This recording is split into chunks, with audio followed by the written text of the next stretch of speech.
New Thought Media Network proudly presents Having Courageous Conversations, where real talk dives deep. Each week we go beyond surface talk. We open our hearts, speak our truths, and dive into the stories that shape us. No scripts, no filters, just powerful, unforgettable conversations about life, purpose, healing, and truth. Join the conversation, because your voice belongs here. Please like, share, and subscribe. Check out our YouTube channel at Having Courageous Conversations or email us at yourshowyourvoice@gmail.com. Now, let's have a courageous conversation. The views and opinions of our guest and hosts do not necessarily reflect those of New Thought Media Network, or any organization we may be affiliated with. Here at New Thought Media Network, we welcome freedom of speech and courageous conversations. There are many topics that can be difficult to navigate. Challenging the status quo and engaging in lively debate is important to expanding our understanding of one another, and life in general. Creating a peaceful world doesn't happen because no one disagrees, it happens from a willingness to understanding one another. In our programming, we strive to expand consciousness and assist people in creating remarkable lives. Your comments are welcome at info@ntmedia.org. Welcome to today's episode of Courageous Conversations. Having Courageous Conversations is a heartfelt, spirit-led online series where we explore the transformative power of honest dialogue. Rooted in authenticity, compassion, and spiritual awareness, this show invites voices from all walks of life to engage in meaningful conversations. Many times, conversations we often avoid but deeply need to be having. I'm Cheryl Rogers, and I am delighted to be here with you and with my wonderful co-host, Mark Dupuis. And together we will be guiding this conversation with Elizabeth Gaal, our wonderful guest speaker, who Mark is going to introduce you to. Thanks, Cheryl. So awesome to be here. Welcome, Elizabeth. Elizabeth has been a long-time Reiki master, attunement practitioner, yoga and meditation teacher, massage and energy therapist, as well as facilitating yoga and healing retreats in Mexico and being the owner and facilitator of a private retreat in Nova Scotia. In June of 2021, during the global pandemic, Elizabeth's life was derailed with a diagnosis. Follicular lymphoma that metastasized into aggressive B-cell lymphoma in her abdomen started in between the kidneys. Now, after chemo and radiation, Elizabeth is cancer-free. Yay! However, the treatment left her with some new health obstacles. In the last 4 years, she has had over 17 surgeries to manage the damage that chemo did. This has given her the opportunity to learn how to embrace and thrive in uncertainty, meeting each moment with open arms and heart, as well as cultivating a deeper inner listening to the small voice within. Cheryl, you're Elizabeth. Thank you for joining us today, for agreeing to be vulnerable and share your personal experience with Cheryl and I and a vast amount of other people. Welcome. Thank you so much for this opportunity to share. And I really feel honored and excited and a few butterflies in the tummy. So this is all good, right? Absolutely. Where would you like me to start? Do you want me to Marg, Did you want to share your feelings? Did you want to share about how the diagnosis or the treatment or wherever? It's wherever you would like to start. Okay, well, what my experience has been over these 4 years, and that's been for me really challenging because of all the anxiety going into surgery, not even so much the procedure, but the anesthesiologist, because every time it's a different one and they're using different drugs. And so with these surgeries, I would prepare myself for one, go through it, and then I'm back home again and I have to recover. Mm-hmm. And so it's like I could never move forward because every time I started feeling good, I would be knocked down again. So I got the wonderful delight and experience of dealing with a lot of anxiety, a lot of doubt, lack of motivation, constant pain, and feeling paralyzed and overwhelmed before medical appointments or the surgeries. I was questioning my inner wisdom. I had a lot of doubt, and when the waves of uncertainty of not knowing what's next, or am I going to have to do this the rest of my life, all of these questions, it would just paralyze me, and I was exhausted. And that was going on in my inner world. In my outer world, I seemed pretty good. I was moving forward. And one thing that really helped me too is I'm a long-time yoga practitioner and teacher. And in the Bhagavad Gita, it says you cannot control the outcomes, but you can control your attitude and your alignment with right action or with Dharma, as well as not having attachment to the outcome. So another thing here was I was also, what my surgeons were wanting to do, I didn't agree with, and still don't. So I had to reclaim that connection with my intuition and my inner guidance, and try something that is against the norm for in the medical world with my particular situation. And that's been really challenging for me because it's taken a lot of energy for me to go against the system. But if I didn't, I felt there would be a self-betrayal because I wasn't honoring myself. So now I decided last October I was going to take these tubes out so I didn't have to have them replaced every 3 months. And I had a lot of fear with that because, of course, my kidneys maybe wouldn't work. I could go septic. So there was all of that. But anyways, here I am now, how many months later from October, and it was a little bumpy, but my blood work is stable and my kidneys are stable. So I feel my strength coming back, and I have learned a lot of lessons along the way with that Gita about I can't control the outcome, but I can control how I respond. And so that's what I'm hoping to share today, is just, some of the tools that I used, and also my definition of thriving in uncertainty. I would like to share that if you're interested in hearing it. Absolutely. Cheryl, I think you're on mute, but absolutely we want to hear. And I have 2 questions for you.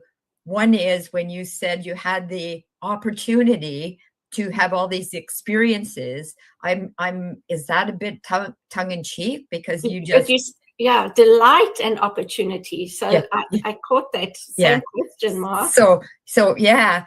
So tongue in cheek, or, you know, like, I think there was the journey maybe to get beyond, like, holy shit, this is happening, and to actually have the experience of, you had the opportunity. And the other one was doubt. You talked about doubt, and the doubt was with question, doubt in the medical system, doubt in yourself, your body, or whatever. So I have those questions, and so I'll be quiet now so you can go with the flow and take it on. I use the words doubt, okay, I'll start with doubt. Doubt in the medical system for my particular situation. So that's where the doubt is there. I highly regard my medical team.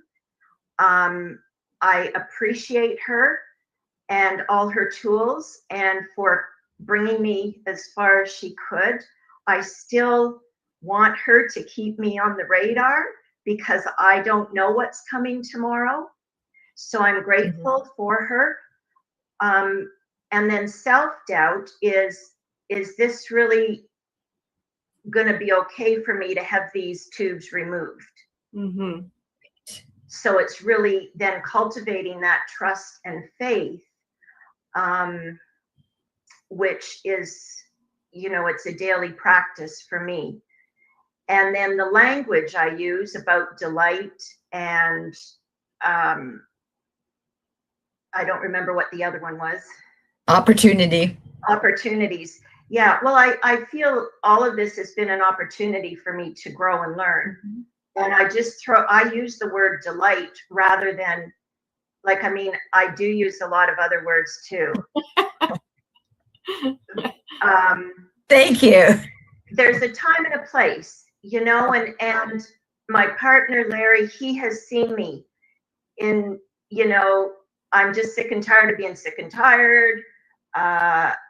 But at the same time, I don't know what it is about me. I'm more of glass full than glass empty. So sure, I get angry. But really, a lot of times I'm just hurting myself because I don't want to feel the anger, because then my body is stressed. And not saying I don't feel the anger, I do feel the anger, but usually for me, underneath the anger is the fear. So if I can go to the fear and the grief, and then, you know, the grief is under there. So usually through this journey is I would feel the grief, because for me, that was at the core, because I'm letting go of so many ways that I knew I used to be. Right. Yeah. And you know, I think that you said something about, for you, underneath the anger is this fear. And I think that's for everyone. Angry people are coming from a place of fear. So I just wanted to share that, you know, just from the books that I've been reading and things like that. And I love your honesty about that. You know, it's both and. How you appreciated the medical system, and then at a point, you followed your intuition, basically. And so I'm keen to hear what that alternative was. The alternative that the medical system wanted? That you wanted, what they wanted and what you did. Okay. For the last 4 years, I don't like to use the word fighting, but I've been very determined not to have my bladder removed. They've been wanting to remove my bladder and put tubes and bags on the outside. So I believe that my body could heal. I believe quantum medicine and yoga practices, meditation practices, energy work, therapy, all of that. And it took a lot of energy. I realized after 4 years how much energy it took for me to to hold on to my body parts. Mm-hmm. Now, having said that, down the room tubes flopping around in there, and they were causing me a lot of pain every day. And other things, frequent, well, it was like having a urinary tract infection. So I don't have that now, you know. So I'm really pleased that I had the strength to trust myself. At the same time, like in the Gita, I don't have attachment to the outcome. I don't know where this is going. You know, down the road, my kidneys may need some extra support, but not today. Right. Yeah, that's beautiful. And I think also, you know, that's one of the teachings in unity is to having faith, right? And we often discuss what does that mean. And you trusted your faith, because what faith means is not knowing what the next step is, but taking it anyway. Right. And I have a cold, so just forgive me. I'm just going to jump in here too. And Elizabeth, I really appreciate that you said it was both this and that. I see you as a teacher. I know you have certificates and degrees maybe in what you practice, but I mean a life teacher. You're coming to us with your experience, and you had these obstacles, you had these, I'm going to call them challenges.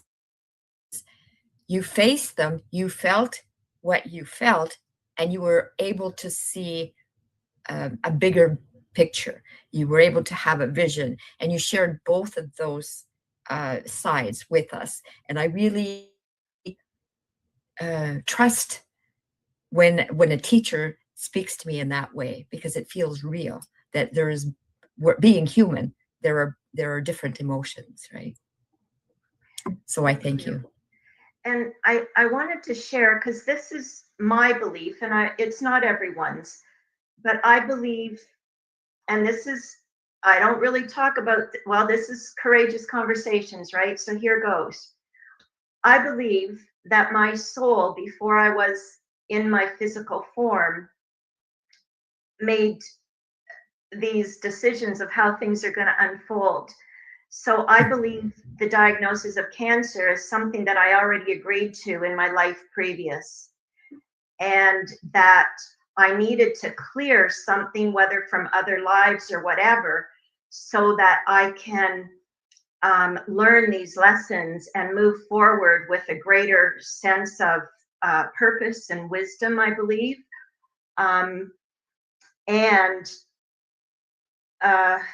What was I going to go with this? So even when I got the diagnosis, like I was actually, and I have never said this out loud other than in my own head, I felt blissful.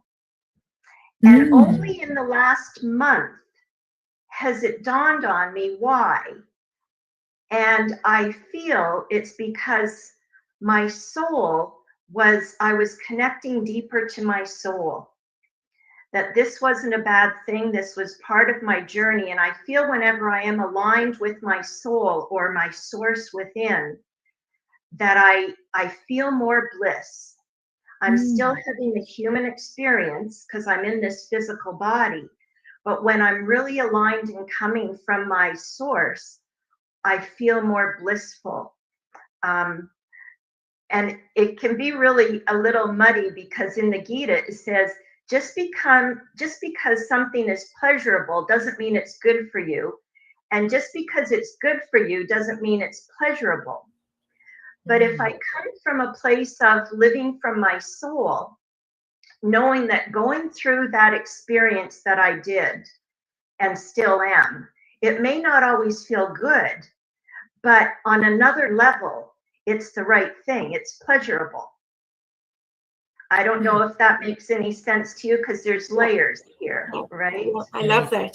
I love that. And I agree with you. You know, I think, I mean, I come from a teaching where Myrtle Fillmore healed herself of tuberculosis. And I believe that maybe that's their journey, that's their path. But I don't think that illness or disease is something that is shameful or we need to heal, because I do believe that it's there for a purpose. And what you said about it's the response, it's about how we respond to things, and how we internalize it and how we work through those emotions. I think it's all that is the spiritual experience. And so to view it as an opportunity and to share that, I think is wonderful. I think that's very spiritual. And to me, it's a belief that I have as well, because so I've said this before, because shit becomes fertilizer. No mud, no lotus. Right? Exactly. Yeah, that's a better way of saying it. No mud, no lotus. Yeah, so true. Yeah. Mm-hmm. So, like and the other thing too, once my body becomes healthier, all the things that have been ignored in my physical human body, now that it's stronger, they all have risen up. For example, the shoulder, my muscles, they're all torn. I can't lift my arm.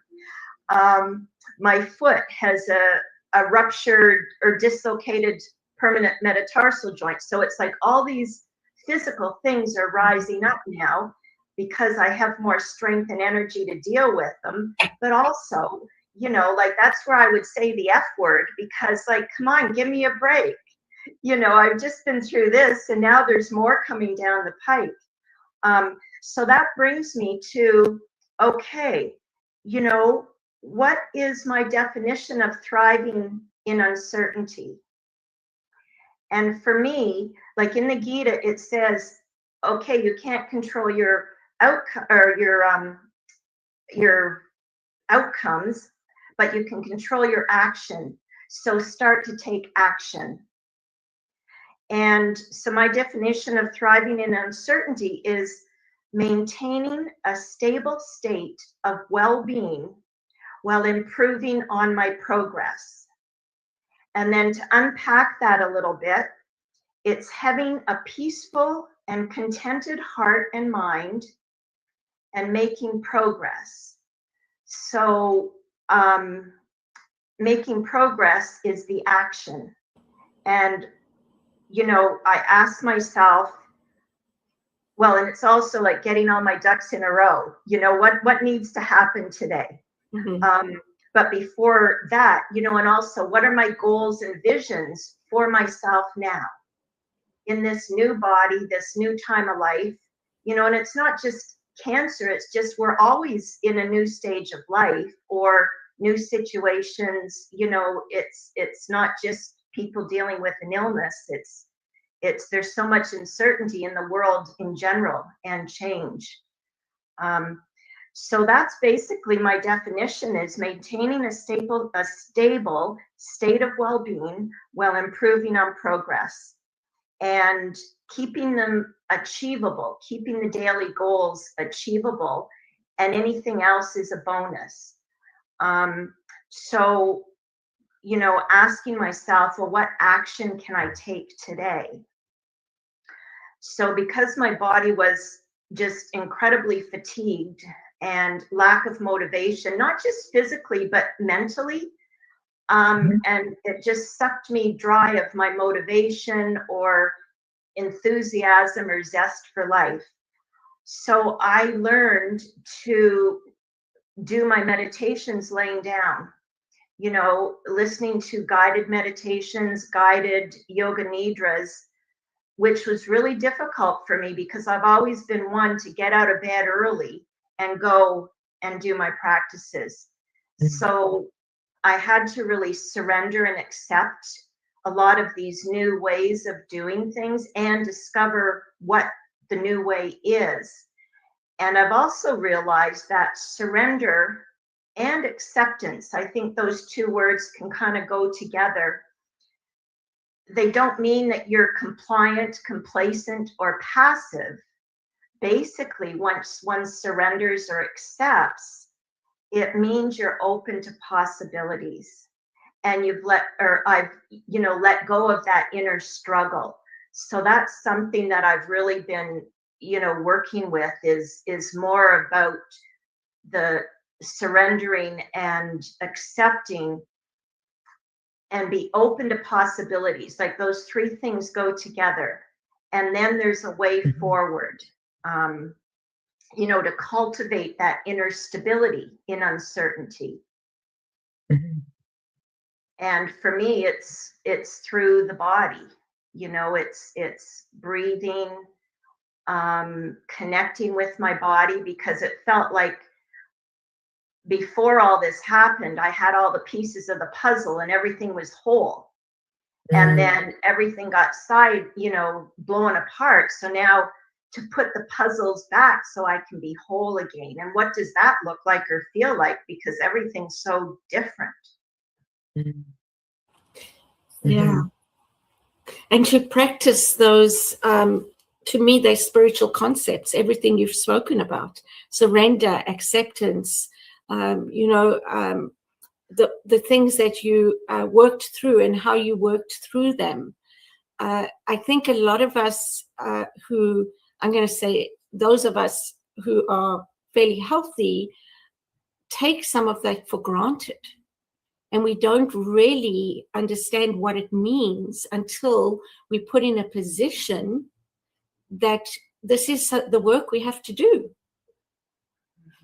Whatever that looks like, it doesn't have to be cancer, it can be anything else. But I think I think it's human nature that until we face certain things, we can talk about it, we can understand it sort of intellectually, and maybe, yes, we've worked on, having those principles within us. And yet, do we really, until we're given the chance to practice them? Absolutely. Yeah. So, yeah. And so what you've said about delight and opportunity is where I see that being the experience, the benefit that it's brought you to where you are now. Right. Yeah. Is your partner Larry on a similar journey, Elizabeth? Absolutely not. Absolutely not. However, he will listen to everything I say, and he will support me in any way that he's able to. But he is not into my woo-woo stuff. Well, we can talk more about that in a moment, because it is time to take our halfway break. And don't go away. We'll be back with more of our conversation with Elizabeth in just a moment. Please help us say thank you to all of our organizational sponsors, including the Hefferland Foundation, Affiliated New Thought Network, International New Thought Alliance, Science of Mind Archives and Library Foundation, Center for Spiritual Living Denver, Center for Spiritual Living Midtown, New Thought Philadelphia, Center for Spiritual Living United Life, Sunshine Cathedral, Planned Happiness Institute, Summit Center for Spiritual Living, One Heart Retreats, Universal Joy Center, Unity Kitchener, Unity Spiritual Center Ottawa, Home Center for Spiritual Living, Satya Center, Begin Within Ministries, Center for Spiritual Living North Jersey, Unity of Savannah, and the Center for Spiritual Living Seattle, as well as all of our individual donors. On behalf of New Thought Media Network, thank you, and please like, share, and subscribe. New Thought Media Network, come be you.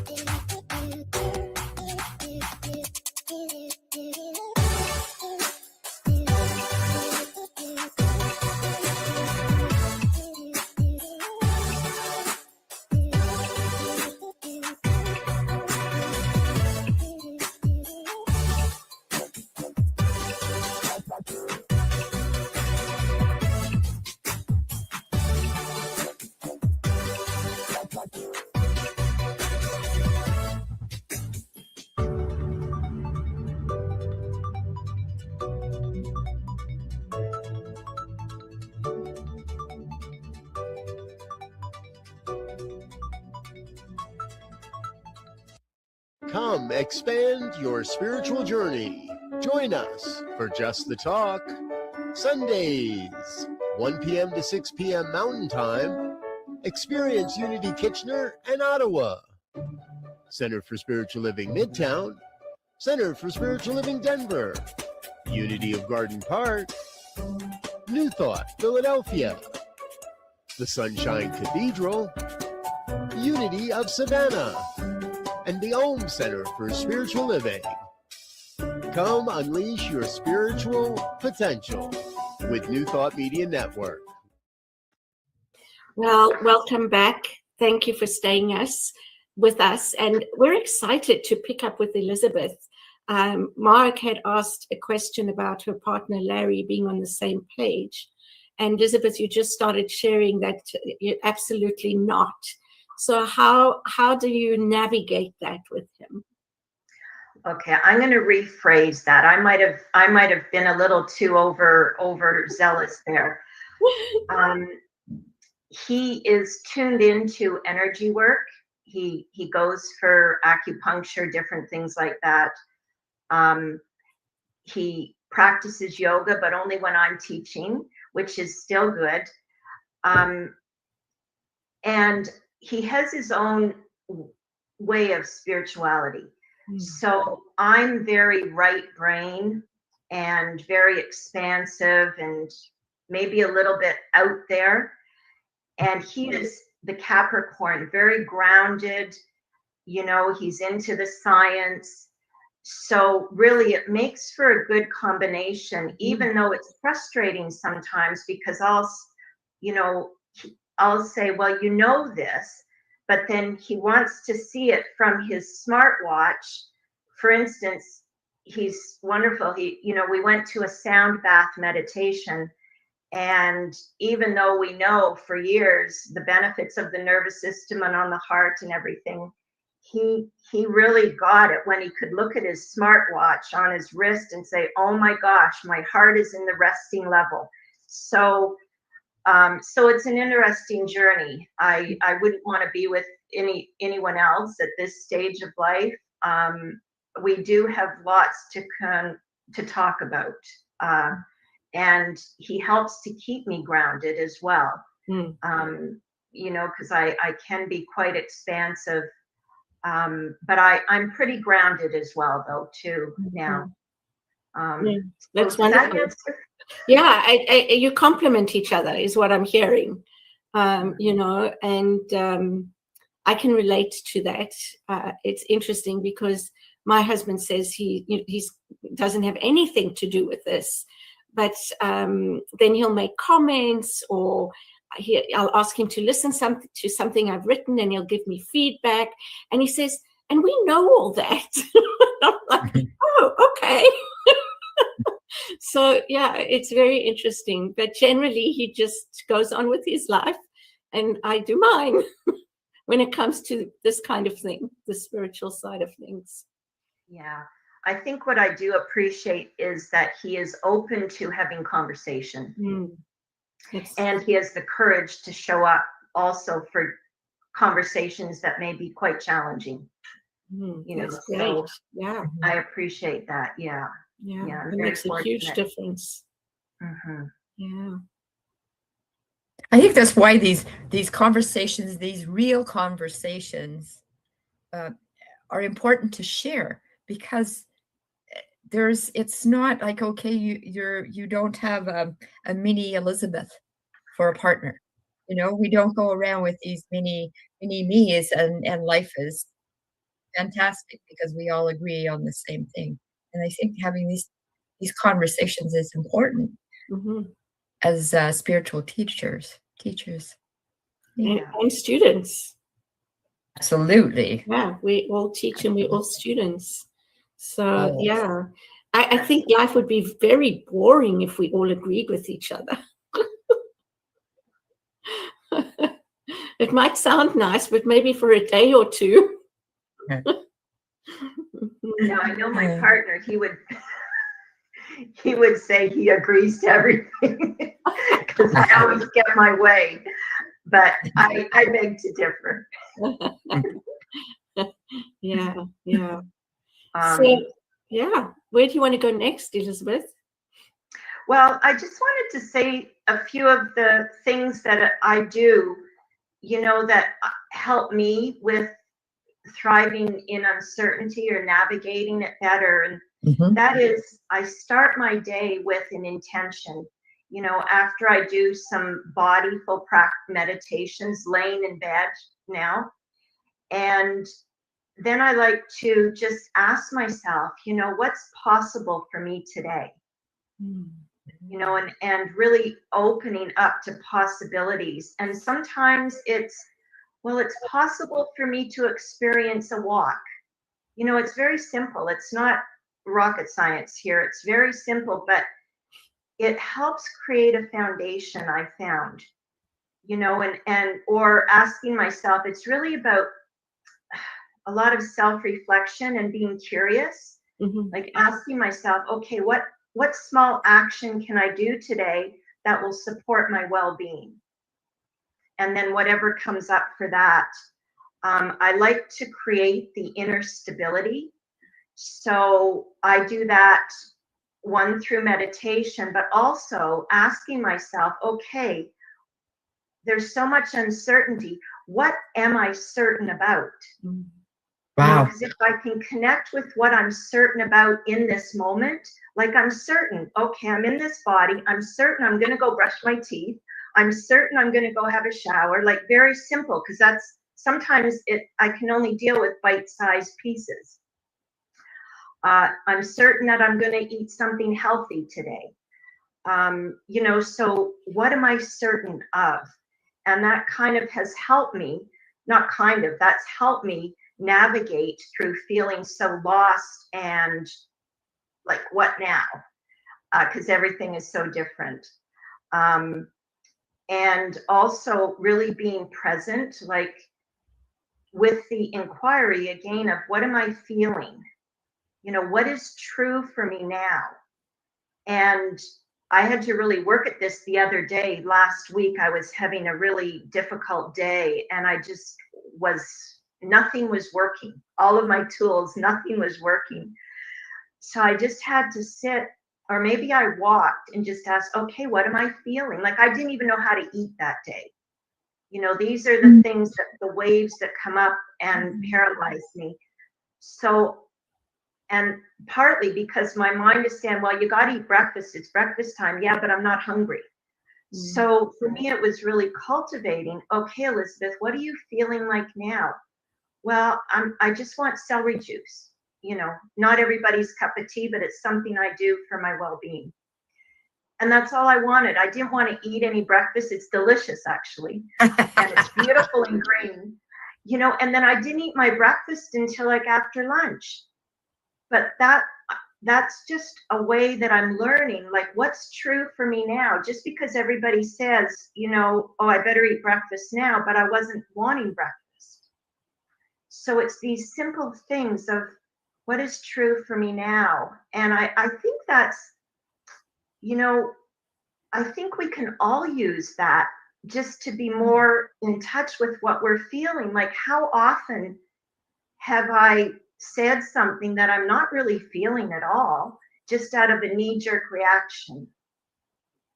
So the more that I can take time to feel what's true for me in this moment, then it gives me the opportunity to just allow those grooves in my brain to get a little deeper with being in tune with my body, myself, my heart, my soul. Yeah. I think that we should be like that from the day we are born.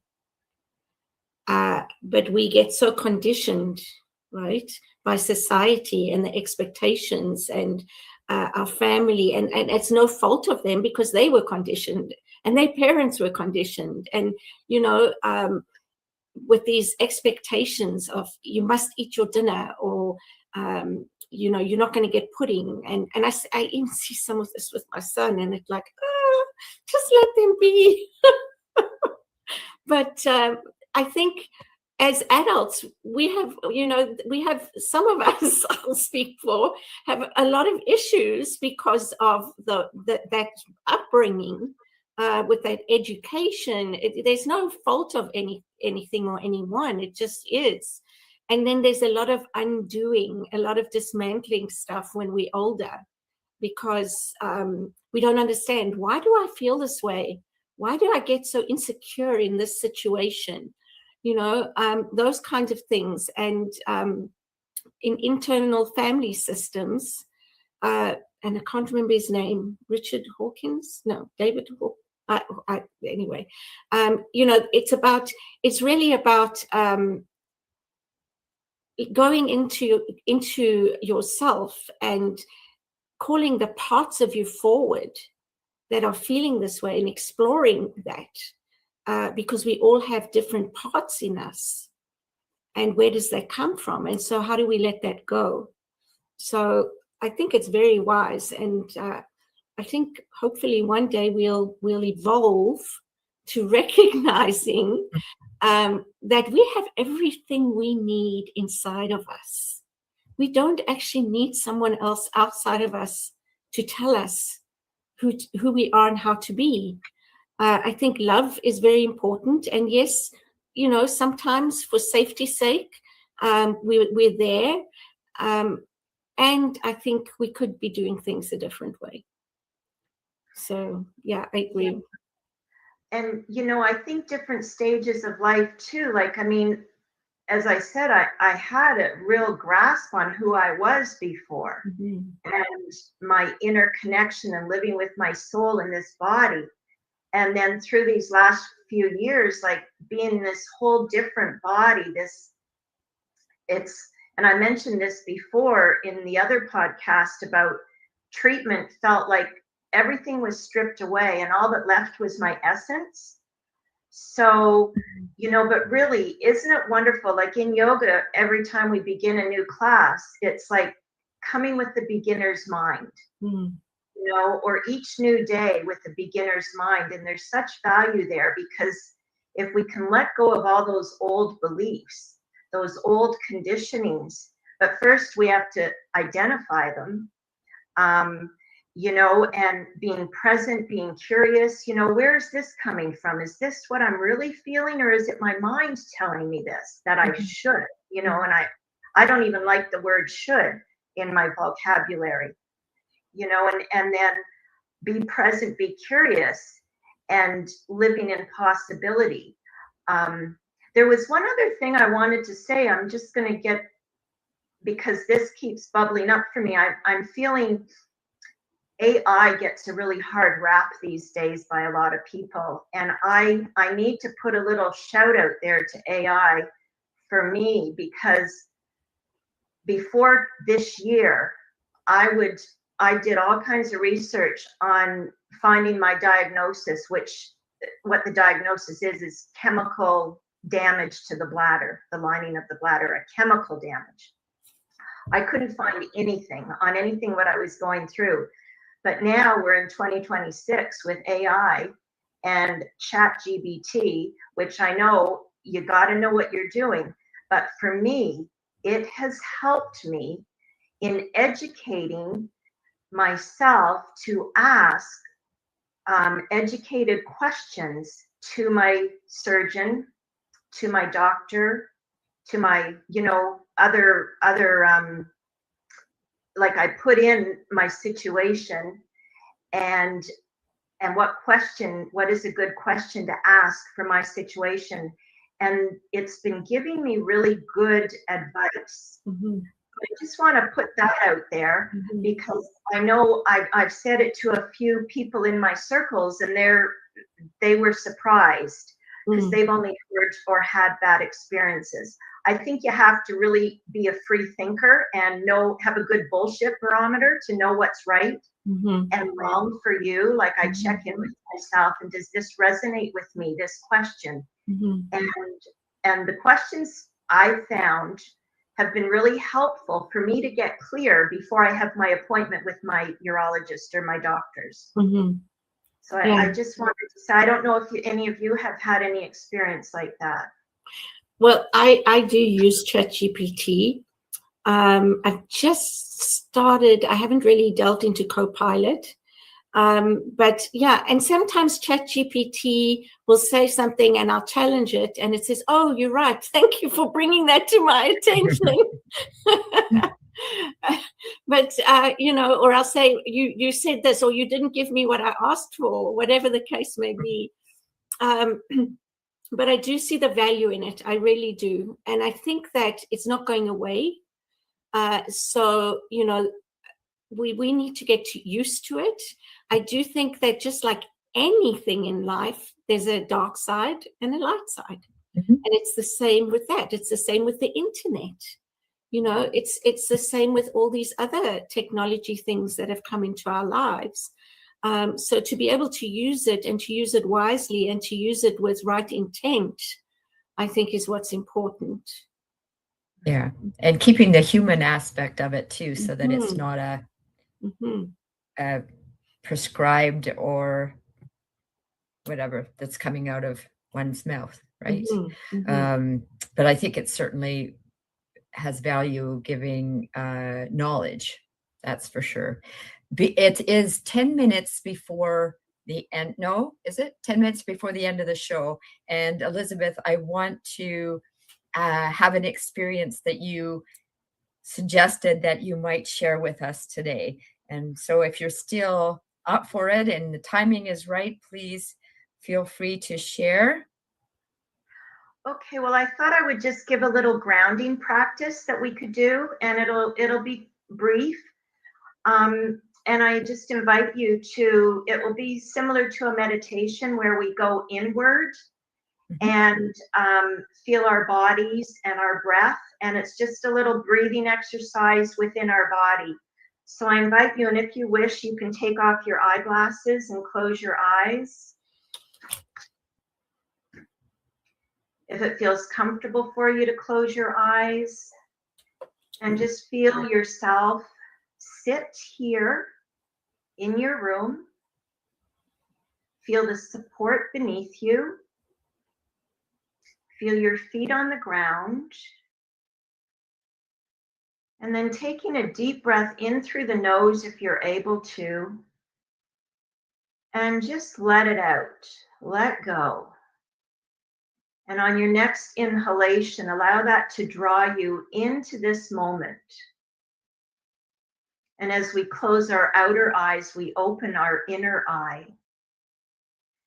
And just imagine as if you're breathing in through your heart space. Inhale in through the middle of your chest. And as you exhale, exhale down through your legs, ankles, and feet.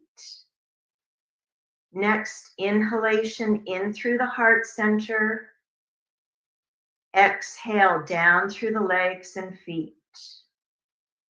And just continue to do this in your own rhythm. Inhaling through the heart, feeling an openness, expansiveness. Exhaling down through the legs, ankles, feet. And with each exhalation, connecting with the groundedness, the stability beneath you. Each inhalation, opening, expanding your heart space. Exhaling down, connecting with that stability, connecting to earth.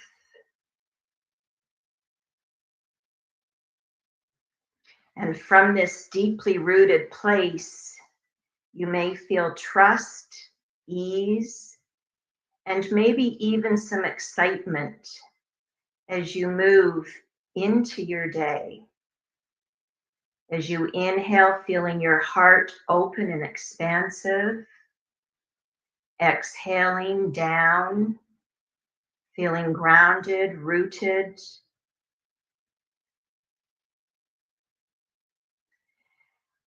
And continue with this breathing, this focusing. Just like a tree, the trunk is strong, the roots go deep, the branches reach up towards the light or a new day. The leaves and the branches are flexible, blowing with the wind. And just knowing that any uncertainty you may feel is actually the day gifting you infinite possibilities. Mhm. What is possible for me today? What is possible for me today? And then gradually allowing your breath to be a little deeper. Allow your awareness to rise up to the surface. And allow your eyes to softly open, coming back into this room, this time, this space, this podcast. And thank you for sharing that sacred space with me. Mhm. That's just a Now, little sample of how we can press the pause button in our day or the morning, the night, whenever. Just press the pause button and take a few breaths into the heart, feel the openness, and then ground down through the legs. Mm-hmm. Beautiful. I actually felt my feet grounded, like they felt more, I don't know, heavier, like they were really on the ground. Mhm. Yeah, that was great. Thank you. And how long do you do that for normally? It depends. It depends on my energy level and my schedule in the day. But if ideally, I would like to do it, a meditation with grounding and working with healing my body, probably 30 minutes Mm-hmm. minimum, 40 Mhm. minutes. It all depends. Mm-hmm. It depends on how I'm feeling. But for anyone who says they don't have time, I invite them to just take time. For me, it's giving myself permission and valuing myself. I feel with this, we're coming into we're in the year of the fire horse. So I think things are going to be galloping really fast. I feel this year it's really important that we're grounded and that we're connected to our inner wisdom more than ever, just so we can navigate through the different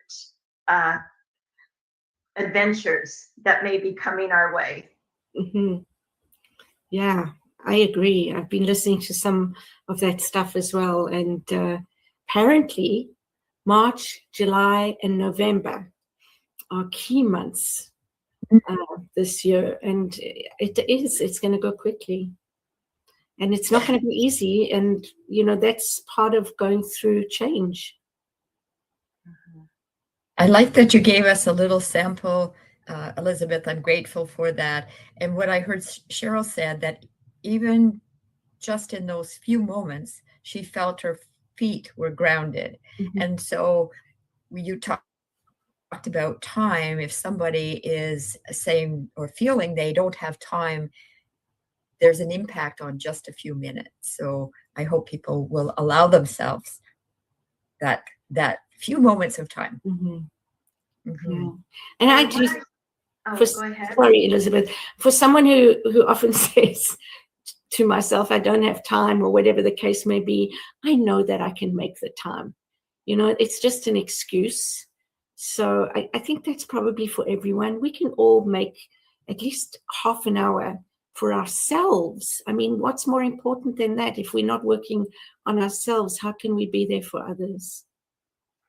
Well, and I feel the world really needs people that are rested, people that are calm, people that have a deeper connection to the earth, through grounding. I notice I see so many people, and I catch myself sometimes, my shoulders get rounded and I can feel kind of constricted, whether it's a wave of fear or whatever, maybe someone said something or whatever.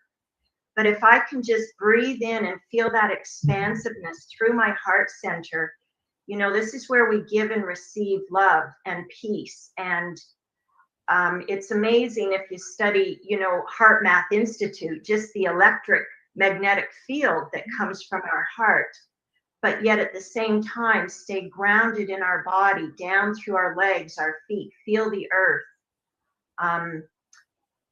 Going walking in the woods and see what the trees, what their message is. This is something that I do. Yeah, that's beautiful. Yeah, trees, they're so amazing. We're learning so much more, right, about trees, about plants, about animals, and just how connected everything is. Absolutely. We watched a video yesterday on animals and the humor that they brought to us, and connection. And I see that we have less than 3 minutes left to the show. Elizabeth, what would you like to leave our viewers with? Any particular message? Or I think I would like to leave the takeaways of navigating uncertainty. What is it here? Uncertainty and possibility go together. Be grounded, find stability, live with possibility, be present. How do you feel? Gratitude. We didn't even speak of gratitude because so much of us are aware of that already, but it does actually change the nervous system when we practice it. And then the other one too is connection with community, connection with others. I find that's really important. What I like to do too at the end of the day, I like to just ask myself, what's one thing that I did well today? Good question. So living life more consciously. Yeah, and that also helps us appreciate ourselves. That's great. Yeah. Wonderful. Wow. Errol, take away. I've just, this has been wonderful. I mean, what did you say? Uncertainty is possibility. Like all these things, I think are just so true. And I'm going to listen again so I can write some of that stuff down that you said in the middle as well. So it's been fabulous. Thank you so much for joining us today, Elizabeth. It's really been a wonderful, deep conversation, and I appreciate that. Thank you. Likewise. Thank you for having me as a guest. It's been fun and informative and fun to chat and have these conversations. Wonderful. Geisha's going to take us out of the studio and just stay with us because we can be behind the scenes. Okay. Thank you, everyone. See you next week.